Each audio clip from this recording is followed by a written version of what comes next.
Question number 17 पर है कि 12 सेम त्रिज्या वाले अर्धवृत्त की कुल परिमिति क्या होगा। देखो ये अर्धवृत्त, तो इसकी परिमिति हम लोग को निकालना है, जिसका रेडियस r है 12 cm। तो अर्धवृत्त की कुल परिमिति यहाँ से यहाँ तक ये पाई r हो गया है ना। अर्धवृत्त की कुल परिमिति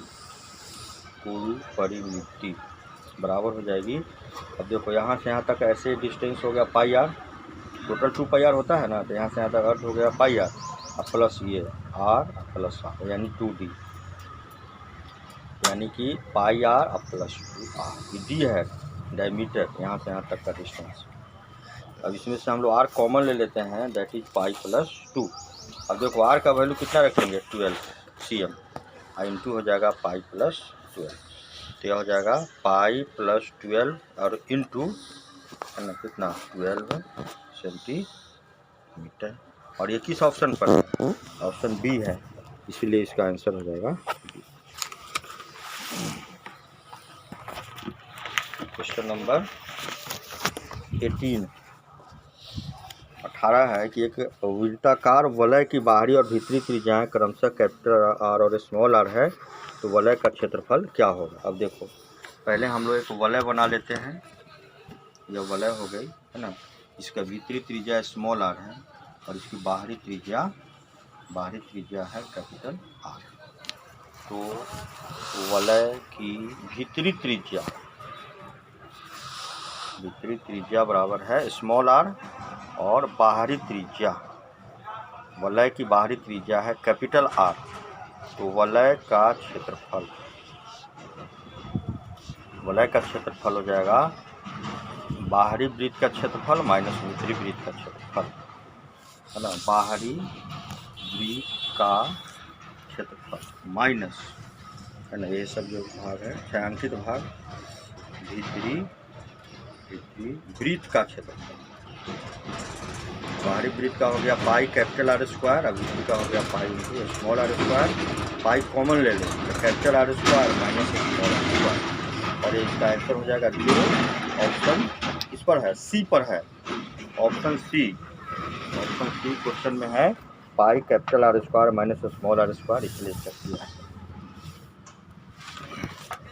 क्वेश्चन 19 कहता है किसी वृत्त के केंद्र से 8 cm लंबी जीवा की न्यूनतम दूरी 3 cm है, तो वृत्त का व्यास निकालना। अब देखो ये वृत्त हो गई है ना, यह इसकी ये भी एक जीवा है और वृत्त का केंद्र है O, और O से इस पर परपेंडिकुलर मान लिया OM डाला गया है, जिसकी दूरी है 3 सेंटीमीटर, और जीवा AB की लंबाई है 8 सेंटीमीटर। क्योंकि यहाँ पर OM परपेंडिकुलर होता है AB पर, हम जानते हैं वृत्त के केंद्र से जीवा पर डाला गया लंब जीवा को समद्विभाजित करता है। वृत्त के केंद्र से जीवा पर डाला गया लंब जीवा को समद्विभाजित करता है, इसलिए M बराबर हो जाएगा MB बराबर हो जाएगा AB/2। और AB कितना है 8 cm है, तो 8/2 यानी कि यह हो जाएगा कितना 4 cm। तो AM की लंबाई हो गई 4 cm। और देखो ट्रायंगल AMO में, क्योंकि एंगल OMA = है 90 डिग्री, इसीलिए पाइथागोरस थ्योरम से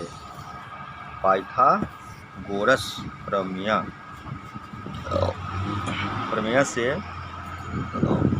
OA = हो जाएगा √under OM square plus AM square. OM का वैल्यू है 3 स्क्वायर, और इसका है 4 स्क्वायर। यह हो गया 9 + 16, 4 4 जा 16, 3 3 जा 9, √25 that is equal to 5 cm। ये इसका रेडियस हो गया, वो क्या है इसका रेडियस है।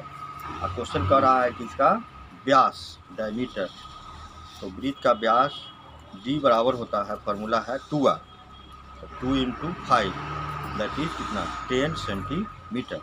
और यह 10 cm जो हो गया, 10 cm किस ऑप्शन पर है, सी पर है, इसीलिए इसका सी आंसर।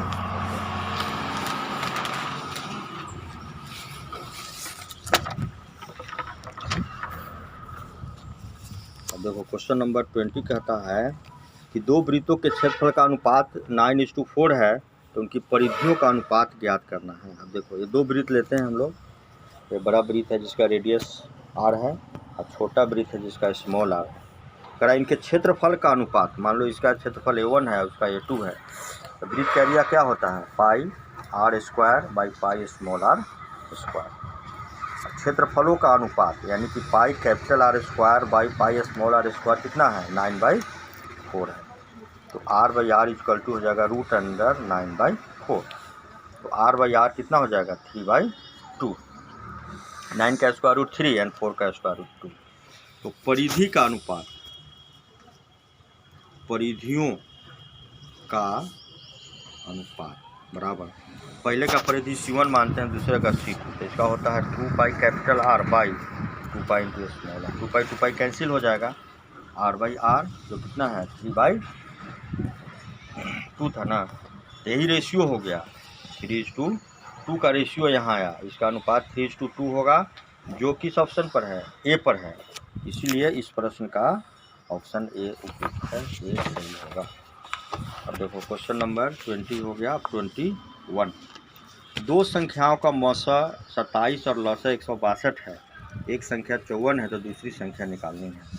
देखो हम जानते हैं, क्या जानते हैं कि देखो एक संख्या है ना गुना दूसरी संख्या बराबर होता है इन संख्याओं का लौसा गुना मौसा।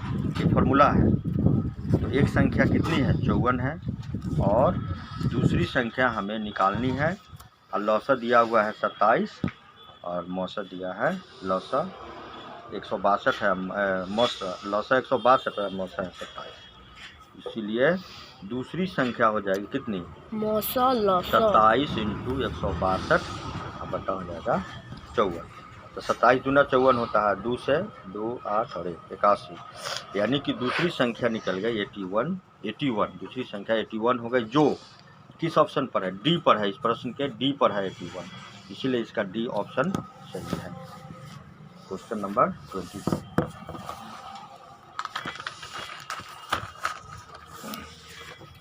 देखिए यहाँ 3 संख्याएं दी गई है 12, 15 और 21 का मौसा निकालना है। 12, 15 और कितना है 21 है। तो हम देख रहे हैं कि 12 इज लेस देन 15, तो पहले 12 और 15 का मौसा हम लोग निकाल लेते हैं। 12 इकाई 12 हो गया, 3 फिर 12 लिखते हैं, 3 चौका 12 कट गया, इसका एचसीएफ हो गया 3। अब 3 और 21 का करते हैं, 3 एंड 21, तो 3 सते 21 कट गया, ये इसका एचसीएफ हुआ। इसलिए इस सब का एचसीएफ कितना हो जाएगा, फाइनल एचसीएफ हो गया कितना 3 आया है, जो किस ऑप्शन पर है ए पर है, इसलिए इसका आंसर हो जाएगा ए।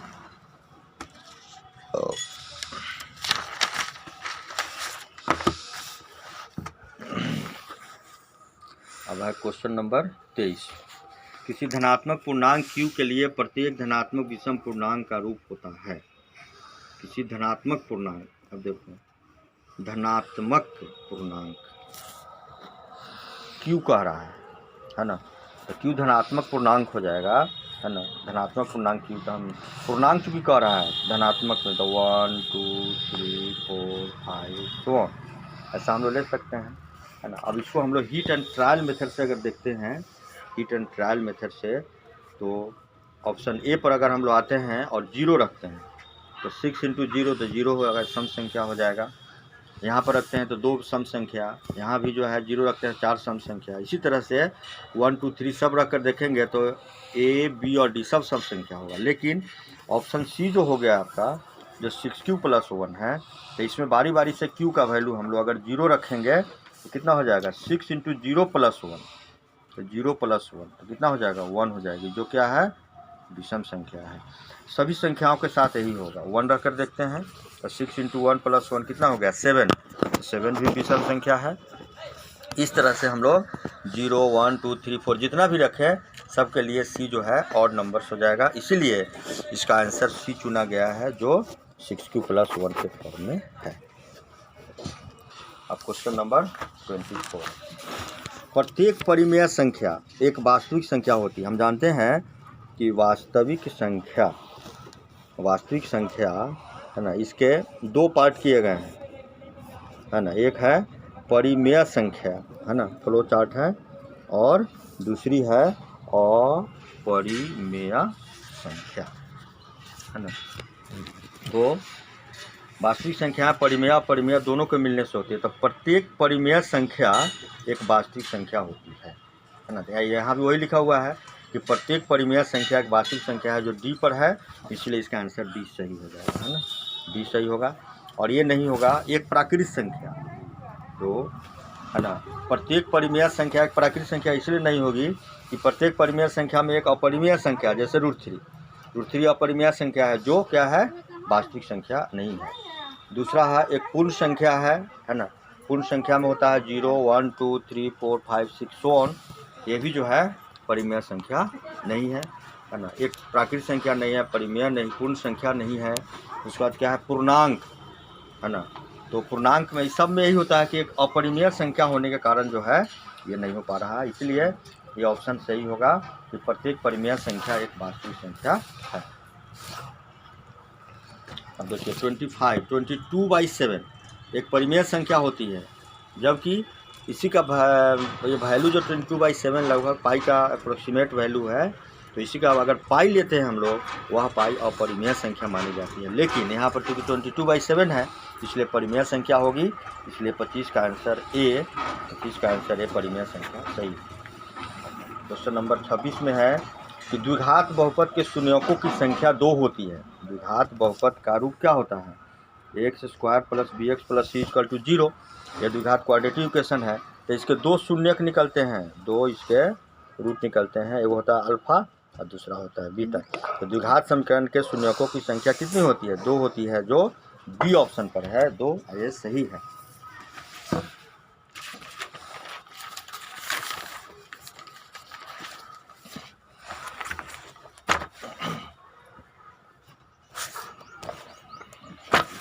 क्वेश्चन नंबर 27 देखो, 27 में कह रहा है कि इसमें से कौन बहुपद नहीं है। 27 में है निम्नलिखित में से कौन बहुपद नहीं है।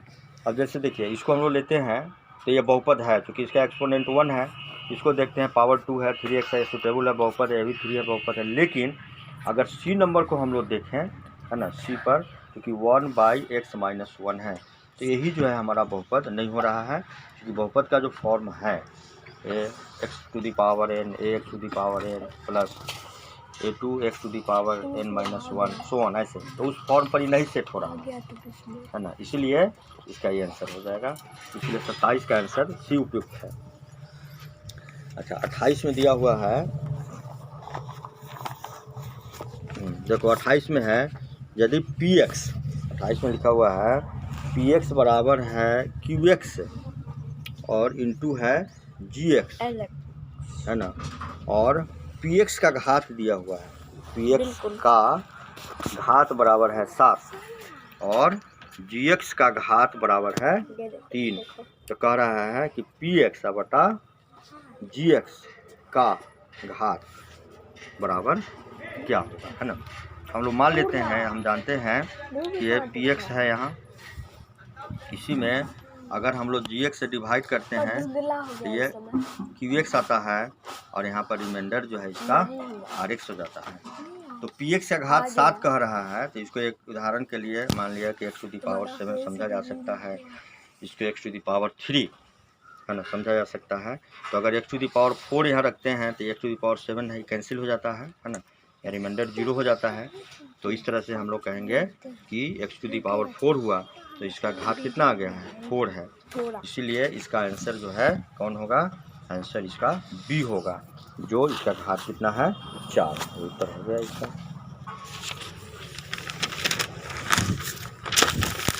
देखो क्वेश्चन नंबर 29 में है, देखिए px एक पॉलिनोमियल है, तो px का एक शून्यक बराबर है -2। देयरफॉर px का एक गुणनखंड हो जाएगा x + 2 होगा, बिकॉज x = -2 अगर है तो x + 2 = 0, इसलिए px का एक गुणनखंड कितना होगा, x + 2 होगा, जो ऑप्शन बी पर है x + 2, इसलिए इसका आंसर हो गया। अब देखते हैं क्वेश्चन नंबर 30। देखिए 30 में दिया है यदि बहुपद 4x² - 4x + 1 के शून्य का अल्फा बीटा हो तो अल्फा इंटू बीटा का मान क्या होगा, है ना। तो बहुपद हम लोग के पास में है या क्वाड्रेटिक है x² - 4x + 1 है। अब इसका a का वैल्यू 1, b का वैल्यू -4 एंड c का वैल्यू 1 हो रहा है। और शून्यकों का गुणनफल अल्फा इंटू बीटा का फॉर्मूला है c/a होता है। शून्यकों का गुणनफल c/a, c का वैल्यू कितना है 1 है और a का वैल्यू कितना है, तो ये भी 1 ही है ना। तो 1 से 1 कट कर 1 हो गया, इसीलिए alpha into beta equal to हो जाएगा 1, जो किस पर है, ऑप्शन बी पर है, इसीलिए इसका आंसर हो जाएगा। क्वेश्चन 31 देखो बारंबारता का माध्य दिया हुआ है, माध्यिका दिया है, तो बहुलक निकालना है। यहाँ पर देखो बहुलक, माध्यिका और माध्य में संबंध, है ना। इस तीनों में संबंध होता है। देखो बहुलक बराबर होता है 3 गुना माध्यिका, बहुलक बराबर 3 गुना माध्यिका माइनस 2 गुना माध्य होता है। ये फॉर्मूला है, तीनों में ही रिलेशन है। यहाँ जो सब्जेक्ट क्या है, बहुलक है, बहुलक निकालना है तो 3 गुना, और देखो माध्यिका कितना है 33 है, तो 3 × 33 माइनस 2 इंटू माध्य कितना था यहाँ पर 27 है, 27 रख दो, 3 3 जा 9, 3 3 जा 9 माइनस 27 दूना 54 होता है, में से घटाओ, 9 में से 4 घट गया तो 5 आया, और 9 में से 5 तो 45, या 45 इसका दोनों बहुलक निकलता है, जो 45 है, ऑप्शन सी पर है, इसीलिए इसका आंसर सी हो जाएगा।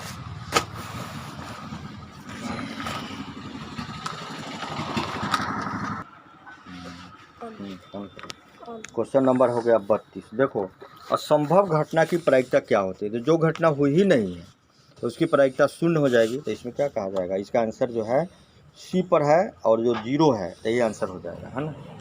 32 में देखो यदि P किसी घटना E की प्रायिकता हो तो कह रहा है, देखिए जो P है ना किसी भी घटना की प्रायिकता है, तो इसका रेंज क्या होता है, तो देखो 0 is less than n is equal to PE and P is less than n is equal to 1, यानी कि प्रोबेबिलिटी जो है P वह 0 से लेकर 1 तक होती है। 0 भी हो सकती है, 0 से बड़ा भी हो सकती है, इसीलिए 0 is less than n is equal to P लिखा गया है, और 1 के इक्वल और 1 से छोटा, इसीलिए यही इसका रेंज होता है।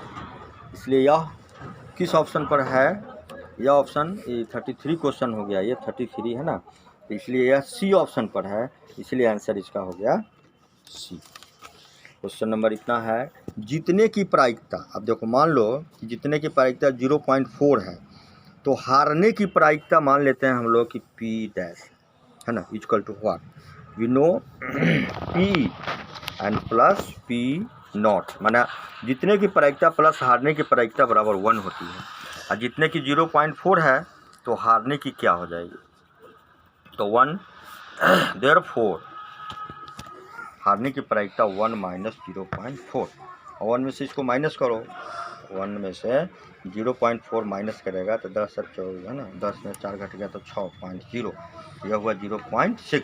यह 0.6 जो है वह किस ऑप्शन पर है, सी पर है, इसीलिए इसका आंसर हो जाएगा सी हो जाएगा इसका आंसर।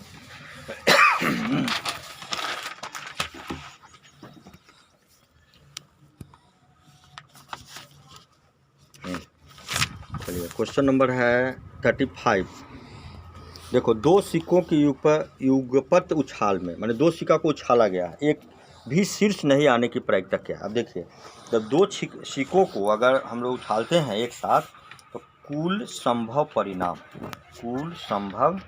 परिणाम यह बराबर, मान लिया कि दोनों मानते हैं कि ये दोनों का हेड आ जाता है, मान लिया कि दोनों का टेल आ गया, एक का टेल और एक का हेड आया, एक का हेड और दूसरे का टेल आया, और फिर दोनों का टेल आ गया, है ना। कुल संभव परिणाम कितना हो गया, 4 हो गया, है ना, नहीं हुआ 1 2 3 4, टोटल 4 परिणाम हो गया। तो कह रहा है कि what is the probability of getting no head, देखो इसमें भी हेड है, इसमें भी हेड है, इसमें दोनों हेड है, तो नो हेड वाला तो यही है, कितना है 1 है, तो अभीष्ट प्रायिकता लिख देंगे हम लोग, अभीष्ट प्रायिकता यह बराबर हो जाएगी, जो कितनी है 1 है, डिवाइडेड बाई 4 है। यह 1/4 आंसर होगा जो ऑप्शन बी पर है, इसलिए बी आंसर हो जाएगा इसका। ठीक है, अब देखिए क्वेश्चन नंबर 36, लिखित में से कौन किसी घटना की प्रायिकता, देखिए प्रायिकता का रेंज है ना, प्रायिकता जो होती है ना, प्रायिकता इसका परिसर, प्रायिकता का परिसर है 0 is less than n is equal to P n is less than equal to 1 है ना, मीन्स 0 1 के बीच में होगा। तो ये तो 0 1 के 5.5 है, 0 1 के बीच में है, या 0.08 है, 0 1 के बीच में है, 3/4 है, ये भी 0 1 के बीच में हो गया, 3 में 4 से डिवाइड करो, पॉइंट हो जाएगा कितना 0.4 7 28 2 4 5 20, ये भी 0 1 के बीच में आ रहा है। लेकिन नंबर बी जो हो गया, बी में दिया है 1.5 है जो 1 से भी बड़ा है ना, तो यही जो है इसके लिए उपयुक्त हो गया। कह रहा है कि नहीं हो सकती है, इसीलिए इसका आंसर हो जाएगा बी आंसर।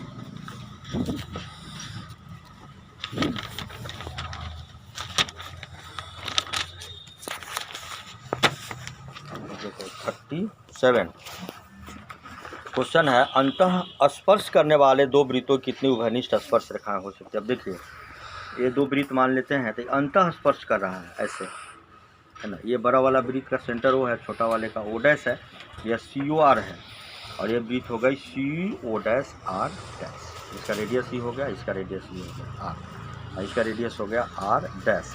तो दोनों का जो अंतः स्पर्श यहाँ कर रहा है ये, ठीक है, तो इसमें जो है कितनी हो गई PT एक स्पर्श रेखा हो गई है ना, एक स्पर्श रेखा हो गई कितनी, या PT हो गई, जो एक स्पर्श रेखा किस ऑप्शन पर है, ए पर है, ऑप्शन ए पर है ना, तो ये इसका आंसर हो गया। अंतः स्पर्श कर रहा है तो वैसा, अगर अलग से समझा जाए जैसे बाह्यता ऐसे स्पर्श कर रहा है, तो यहाँ पर एक यह हो जाएगा, दूसरा यह हो जाएगा, तीसरा यह हो जाएगा, यहाँ 3 गो हो जाएगा। अगर ये दोनों स्पर्श कर ही नहीं रहा है ना, दोनों एक दूसरे को नहीं स्पर्श कर रहा है, तो ऐसे 1, ऐसे 2, ऐसे 3 और ऐसे 4, यहाँ पर 4 हो जाएगा। बाह्यता स्पर्श है तो ऐसा, अंतः स्पर्श है तो इस तरह से। तो ये सब हम लोग का नहीं है, हम लोग का ये है क्वेश्चन 37, इसलिए ये आंसर हो गया। अब देखिए 38 पर है, दिया हुआ है x square plus 1/x square 14 है, तो x प्लस 1/x का वैल्यू निकालना है। देखो एक फार्मूला है, x प्लस 1/x का होल स्क्वायर बराबर होता है x square plus 1/x square plus twice AB 2 into AB, तो ये दोनों कैंसिल हो जाएगा, और x प्लस 1/x का वैल्यू दिया हुआ है 14, तो 14 square x square plus 1/x square plus 2, तो 14 का होता है 190, कितना होता है x स्क्वायर, x प्लस 1 निकालना है, नहीं तो हम लोग के पास सॉरी ये दिया हुआ है x स्क्वायर प्लस 1 स्क्वायर 14 दिया हुआ है, और 2 16, तो 14 2 16 हो गया। Therefore x plus 1/x equal to है ना प्लस माइनस रूट अंडर 16, यह हो जाएगा प्लस माइनस 4 प्लस माइनस 4, इसीलिए x प्लस 1/x इसका वैल्यू कितना हो रहा है, प्लस माइनस 4 हो रहा है। तो माइनस वाला तो नहीं लिया गया है, इसीलिए x बराबर 4 लिया गया है, जो बी ऑप्शन पर है, इसलिए इसका आंसर बी सही हो गया। ठीक है, 38 नंबर हो गया। अब देखो क्वेश्चन नंबर 39, देखो एक AP दिया हुआ है, AP है 2 6 10 सो ऑन के प्रथम 11 पदों का योगफल क्या है। यहाँ पर देखो A का वैल्यू 2 है, B का वैल्यू 6, और नहीं यहाँ पर फर्स्ट टर्म A का वैल्यू है 2, और कॉमन डिफरेंस D, ये कितना हो जाएगा 6 माइनस 2 दैट इज़ 4, या फिर 10 माइनस 6 दैट इज़ 4, तो D का वैल्यू ही हुआ। और 11वां पद कह रहा है 11 पदों का योगफल इन 11 हुआ, तो हम लोग निकालेंगे, फार्मूला हम जानते हैं SN इक्वल टू होता है n/2 into 2A plus n minus 1 into D। यहाँ n का वैल्यू सबका वैल्यू रखो 2/2 इंटू A का वैल्यू कितना हो जाएगा 2 and plus 11 minus 1 into D का वैल्यू कितना आया है 4 आया है ना, D का value 4 that's equal to 11/2 into 2 2 जा 4 प्लस ये 10 हुआ, ये 40 हो जा रहा है ना, ये हो जाएगा 11/2 इंटू 44, ये हो जाएगा 22। अब 11 को 22 से मल्टीप्लाई कर दो, आंसर हो जाएगा 11 2 जा 22 कैरी 2, 11 22 और 2 4, यानी कि 242 इसका आंसर होगा, जो ऑप्शन बी पर है, इसीलिए इसका बी इसका सही आंसर होगा।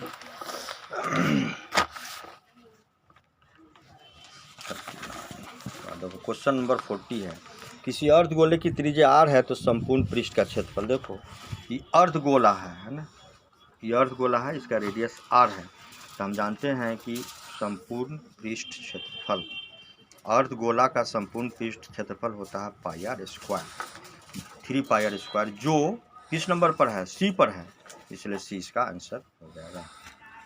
41 है, 1000 चक्कर लगाने में एक पहिया 88 किलोमीटर तय करती है डिस्टेंस, तो पहिए का व्यास क्या है। मान लो यही पहिया है जो एक वृत्त है ना, वो ये इसका क्या है, रेडियस है ना, तो परिधि पहिए की परिधि कितनी होती है, 2 पाई r है ना, पहिए की परिधि 2 पाई r है, तो 2 पाई r, तो हम लोग कह रहे हैं कि 1000 चक्कर लगाने में 88 किलोमीटर डिस्टेंस कवर किया है, 1000 चक्कर, तो वो एक चक्कर में पहिया कितना डिस्टेंस कवर करेगा, एक चक्कर में पहिया द्वारा है ना तय की गई दूरी है ना, हो जाएगी 2 पाई r, देयरफॉर 1000 चक्कर कह रहा है, तो हो जाएगा 2 पाई r गुना हो जाएगा 1000। तो अकॉर्डिंग टू क्वेश्चन देखिए 2 पाई r इंटू हो जाएगा 1000 इक्वल टू, देखो 88 किलोमीटर है, तो 88 किलोमीटर को अगर मीटर में हम लोग चेंज करेंगे तो 1 किलोमीटर में कितना मीटर होता है, 1 किलोमीटर इक्वल टू होता है 1000 मीटर, है ना, तो इतना मीटर हो जाएगा, तो हम लोग इससे ही कैंसिल हो जाएगा, तो 2r यहीं रहने देते हैं, 88 हो जाएगा, अब बाई हो जाएगा 2 इंटू पाई, यही 2r जो होता है डायमीटर इसका होता है, व्यास निकालना है डायमीटर, तो 88/2 इंटू पाई का वैल्यू हो गया 22/7, 88/2 इंटू 22 इंटू हो जाएगा 7, अब 200 हो जाएगा 44, 22 दूना होता है, 22 दूना कितना होता है 44,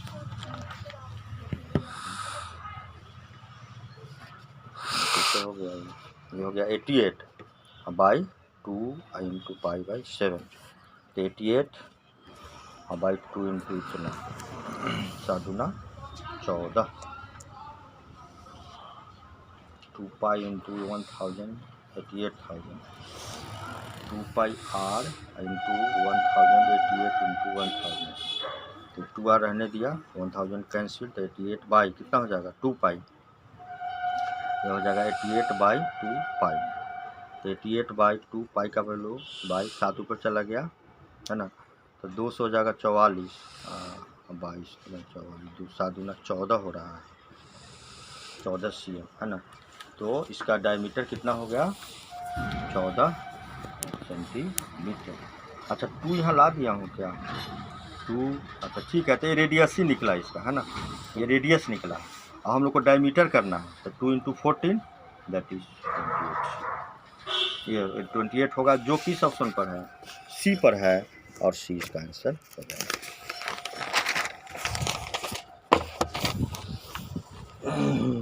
उसके बाद है क्वेश्चन नंबर 42 में है, देखो cos 90 डिग्री माइनस थीटा, तो ये तो फॉर्मूला है कि cos 90 minus theta equal to होता है साइन थीटा, जो बी ऑप्शन पर है, ऑप्शन इसका बी आंसर हो गया, बी पर है साइन थीटा, आंसर हो गया। अब देखो 43,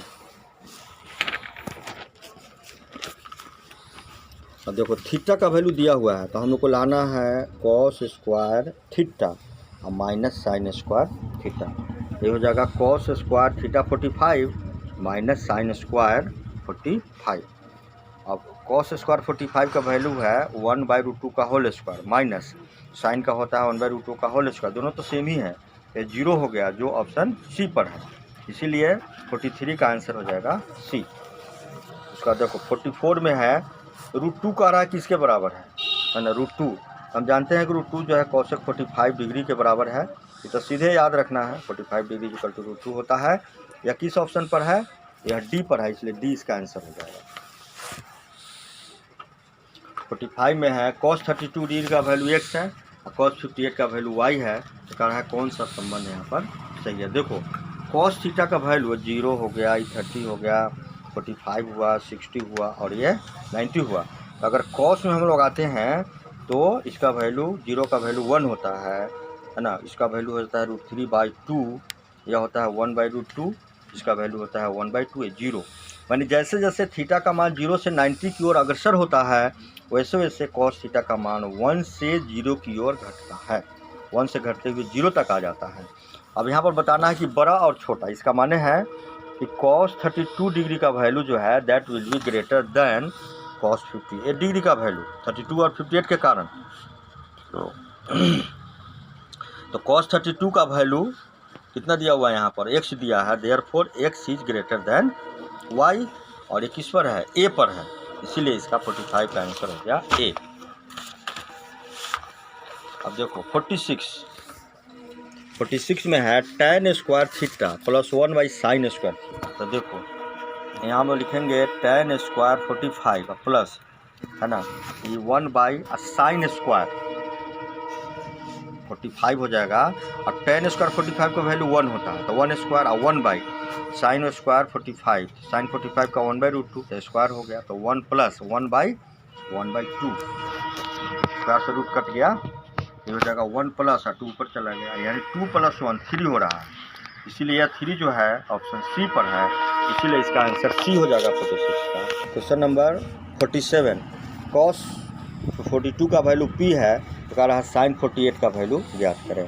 तो देखो sin स्क्वायर 48 बराबर होता है 1 माइनस cos स्क्वायर 48, यह हो जाएगा 1 माइनस और cos स्क्वायर है ना, cos स्क्वायर 48 हो जाएगा 1 minus cos square 90 degree minus 42 degree, यह हो जाएगा 1 माइनस, ये हो जाएगा sin स्क्वायर 42 डिग्री, तो 1 माइनस sin स्क्वायर 42 का हो गया p स्क्वायर, देयरफॉर sin 48 का हो जाएगा √1 माइनस p स्क्वायर, ये जो वैल्यू हो गया है ना, ये किस ऑप्शन पर है, सी पर है, इसलिए इसका सी आंसर है। 47 चलिए 48, tan थीटा इक्वल टू दिया है 12/5, इसका माने p का वैल्यू हो गया 12 और b का वैल्यू हो गया 5, क्योंकि tan थीटा p/b होता है। अब पाइथागोरस से हम लोग h निकाल लेंगे, तो हो जाएगा 12 स्क्वायर प्लस 5 स्क्वायर, 144 प्लस 25, ये हो जाएगा 169, इसका वैल्यू कितना हो गया 13 हो गया, ये 13 का स्क्वायर होता है h। अब क्या कर रहा है साइन थीटा, तो साइन थीटा क्या होता है p/h होता है, p का वैल्यू कितना है यहाँ 12 है, h का वैल्यू कितना है 13 आया है, तो 12/13 यह किस ऑप्शन पर है, b पर है, इसीलिए ये आंसर हो गया।